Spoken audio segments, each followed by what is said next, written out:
네, 금요일 장 마감까지 20분조차 남지 않았네요. 유기내 전문가가 어떤 전략으로 시장을 바라보고 있는지 확인해 보도록 하겠습니다. 먼저 3명 전문가의 의견 들어보도록 하죠. 유진투자증권 잠실지점 우원명 부지점장입니다. 현재 지수가 횡보하고 있는 속에 실적과 가격, 개별 이슈로 종목을 접근하는 것이 유효하다라고 밝혔고요. SK증권 프렌치클럽 윤종빈 센터장입니다. 외국인들의 매도 속에 지수가 혼조세를 보여주고 있지만 그래도 유효한 종목이 눈에 띄고 있다라고 보고 있네요. LED, 콘텐츠, 카지노를 그 예로 들었습니다.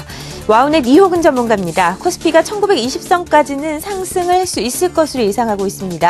주도주로 삼성 SDI를 주목하고 계시네요. 자, 유진투자증권 잠실지점 우원명 부지점장과 전화 연결해서 이야기 계속해서 들어보도록 하죠. 안녕하세요. 네, 안녕하십니까. 네, 외국인들이 이틀째 매도를 출회하고 있습니다. 지수는 다시 이 박스권에 갇혀 있는데요. 이럴 때 시장 전략 어떻게 세우는 게 좋을까요? 네, 지금 말씀하신 대로 현재 지수대가 1870에서 1880포인트 선에 있는데요. 상승할 경우에는 1900을 넘어가야 하는 구간이고요. 또 하락할 경우에는 1850선 아래로 내려갈 수 있는 구간이기 때문에 실제 보시면 1900을 넘기 위해서는 좀 모멘텀이 좀 부족하다고 보여지고요. 또 한편으로는 또 시장이 또 1850 아래로 급하게 밀릴 만한 어떤 거시경제 지표의 변화가 아직은 없는 상황이기 때문에 횡보 흐름이 이어질 가능성이 크다고 판단이 됩니다. 어제에 이어서 외국인들의 매물이 나오고 있긴 하지만은 시장 전체적인 매물이라기보다는 전기전자 업종이나 그 이외에 이제 한두 업종 정도에 집중된 매물이기 때문에 외국인 매물에서 좀 벗어나 있는 종목이나 업종은 비교적 가벼운 주가 흐름들을 보여주고 있습니다. 그만큼 종목에 따라서 호재에 반응하는 어떤 민감도가 좀 증가했다는 부분인데요. 화학이나 철강, 조선업종 등이 이를테면 호재성 재료에 좀 빠르게 반응하는 흐름들을 보여주고 있습니다. 아무래도 어닝 시즌인 만큼 실적이 좋든 혹은 나쁘든 간에 이제 미리 선반영된 종목군 또는 최근 들어서 그 실적 부분이 반영되는 종목군의 어떤 주가적인 차별 흐름이 예상이 되는데요. 그렇기 때문에 이제 호재에 반응해서 주가가 상승하는 종목군은 실제 기대했던 것보다 추가 상승할 가능성이 좀 클 것으로 보여지기 때문에 중기적인 접근이 유효할 것으로 보여집니다. 화학이나 철강 그리고 자동차 업종 그리고 코스닥에서는 LED 업종이나 IT 부품주 중에 특정 기업이 아니라 좀 다양한 고객군을 확보한 종목군 등 이런 업종에 대해서는 긍정적인 접근 필요할 것으로 판단이 됩니다. 네, 유진투자증권 잠실지점 우원명 부지점장과 함께 시장에 대한 전략 세워봤습니다. 1850선 이상에서 단기적인 트레이딩 전략이 유효하다라고 말씀을 하셨네요. 자, SK증권 영업부 PIB센터 김춘석 부장의 이야기도 들어보겠습니다. 현재 실적 시즌에 들어가면서 턴어라운드 종목에 주목할 필요가 있다라고 밝히고 있습니다. 어제에 이어서 조선주, 특히 삼성중공업에 관심을 가지자라는 의견이고요. 동양증권 김우신 부장입니다. 지수가 지선 1850선 위로 상향 조정이 되고 있는 상황에서 단기 트레이딩 전략이 유효하다라고 밝혔고요. 여전히 권고 투자 비중은 조금 줄어들었습니다. 어제 대비 6% 감소하면서 44% 제시했습니다. 그 이유 잠시 후에 들어보죠. IBK 투자증권 분당지점 이현상 부장입니다. 코스피 다음 주 1900선을 목표로 보유 전략이 유효하다라고 긍정적인 의견 제시했습니다. 자, 동양증권 김우신 부장 연결돼 있습니다. 안녕하세요. 네, 안녕하십니까. 네, 권고 투자 비중이 조금 줄어들었습니다. 왜 그런 건가요? 네, 아무래도 시장이 지금 지난 수요일이었었죠. 강하게 1900선까지 근접을 했다가 다소 좀 눌림 현상이 나오면서 기술적인 부담이 좀 있는 그런 모습들이고요.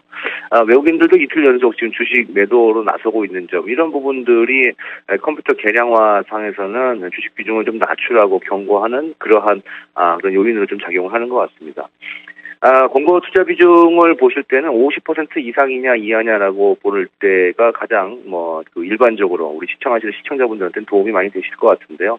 50% 이상으로 나오게 되면은 주가가 좀 상승할 가능성이 좀 더 높아졌다라고 봐야 되는 그런 타이밍이고, 50% 이하로 떨어지게 되면 좀 신중해야 된다라고 컴퓨터가 지금 얘기해주고 있다라고 해석하시는 것이 좋을 것 같습니다.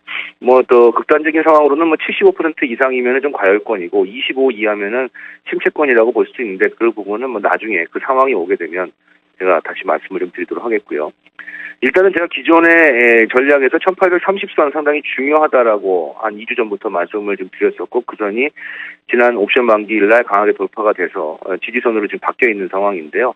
그 지지선을 좀 상향 조정해야 될 필요성이 좀 있을 것 같습니다. 1830선에서 1850선으로 그 지지선을 좀 상향 조정을 해서 트레이딩 지지선으로 좀 설정을 좀 하고 단기 트레이딩 전략을 유지하는 그런 전략을 유지하고요. 일단 오늘 주봉이 마감되는 날인데 이번 주에 코스피의 그 주간 시가가 1870포인트입니다. 지금 현재 나오고 있는 코스피 지수가 1872포인트. 그러면 뭐 캔들상으로 주봉에서 이제 십자가 형태의 그런 캔들이 나오는 건데 이 부분은 이제 어떤 방향성을 제시한다기보다는 향후에 어떻게 움직여질지 좀 더 추이를 좀 주시하자라는 것으로 해석을 하는 것이 좀 맞을 것 같습니다. 따라서 지금 같은 경우에는 이 트레이딩 종목을 외국인이나 기관들의 수급이 호전되는 종목으로 압축시켜서 매매하는 것이 좀 더 확률이 높지 않겠는가라고 생각이 좀 되고 있고요. 전반적으로 제 개인적인 생각으로는 지금 외국인의 주식 매도만 제외한다면 시장의 부담 요인은 뭐 6월 달처럼 이렇게 많은 요인은 없다라는 생각이 좀 들어서 뭐 조정 양상이 뭐 크게 나올 것 같지는 않을 것으로 생각은 좀 하고 있습니다. 참고로 1시 반 기준으로 봤을 때 오늘 외국인과 기관이 동시에 매수하는 것으로 추정되는 종목들 몇 종목 좀 말씀드리겠는데요. 코스피에서는 현대차와 삼성 SDI, OCI, 현대중공업 이런 종목들이 외국인과 기관의 동시 순매수 추정 종목으로 지금 잡히고 있습니다. 특히 이제 현대중공업이나 삼성 SDI 같은 경우는 제가 이 시간을 통해서 뭐 계속해서 여러 번 소개해드렸던 그런 종목이기 때문에 앞으로 뭐 계속 관심권에 좀 넣어놓고 트레이딩 하시는 것이 좋지 않겠는가 싶고요. 코스닥에서는 서울반도체와 셀트리온, 인터파크, 그다음에 코나아이 같은 종목들이 오늘 외국인 기관의 동시 매수가 들어오는 것으로 보이는데 특히나 이 서울반도체 같은 경우에도 제가 여러 번 이 시간을 통해서 좀 소개를 좀 해드렸던 것 같습니다. 오늘 좀 특이하게 보이는 것이 코나아이가 외국인과 기관의 동시 매수가 다시 들어오는 그런 흐름이라서 이 종목도 관심 종목 편입하고 트레이딩 관점 보시면은 좋지 않겠는가라는 생각입니다. 이상입니다. 주말 잘 보내십시오. 네, 외국인과 기관의 수급 호전주 어떤 종목이 있는지까지 살펴봤습니다. 동양증권 김우신 부장이었습니다.